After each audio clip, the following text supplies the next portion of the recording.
ഇന്നത്തെ ബൈബിൾ വായനാ ഭാഗം 1 യോഹന്നാൻ 4:21. ദൈവത്തെ സ്നേഹിക്കുന്നവൻ സഹോദരനെയും സ്നേഹിക്കണം എന്നീ കൽപ്പന നമുക്ക് അവനിൽ നിന്ന് ലഭിച്ചിരിക്കുന്നു. ദൈവതിരുനാമം മഹത്വപ്പെടുമാറാകട്ടെ. 1 യോഹന്നാൻ 5:3 പറയുന്നു, അവൻ്റെ കൽപ്പനകളെ പ്രമാണിക്കുന്നതല്ലോ ദൈവത്തോടുള്ള സ്നേഹം. അവൻ്റെ കൽപ്പനകൾ ഭാരമുള്ളവയല്ല.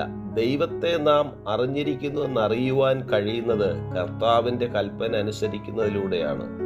ആരെങ്കിലും ദൈവത്തിൻ്റെ വചനം പ്രമാണിക്കുന്നുവെങ്കിൽ അവനിൽ ദൈവസ്നേഹം വാസ്തവമായിരിക്കുന്നു. വെളിച്ചത്തിലിരിക്കുന്നു എന്ന് പറയുകയും സഹോദരനെ പകയ്ക്കുകയും ചെയ്യുന്നവൻ ഇരുട്ടിൽ വസിക്കുന്നു. സഹോദരനെ സ്നേഹിക്കുന്നവൻ വെളിച്ചത്തിൽ വസിക്കുന്നു. ദൈവം സ്നേഹമാണ്.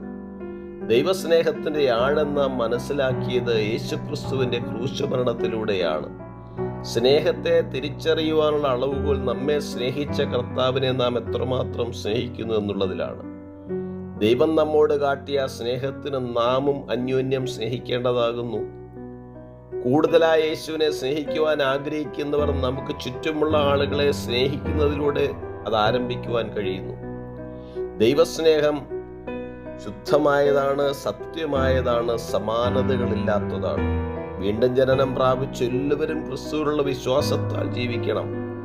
കർത്താവ് നമ്മെ സ്നേഹിച്ചതുപോലെ മറ്റുള്ളവരെയും സ്നേഹിക്കുവാനുള്ള കൃപയും ശക്തിയും അങ്ങനെ നമുക്ക് ലഭിക്കുന്നു.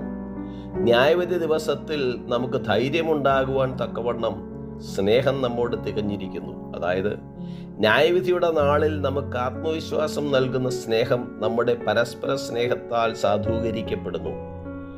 ദൈവത്തെ സ്നേഹിക്കുന്നവൻ സഹോദരനെയും സ്നേഹിക്കുന്നുവെങ്കിൽ ന്യായവിധി ദിവസത്തെ ഭയപ്പെടേണ്ടതില്ല. ഈ വചനങ്ങളാൽ ദൈവം നമ്മെ ഏവരെയും അനുഗ്രഹിക്കുമാറാകട്ടെ. God bless us.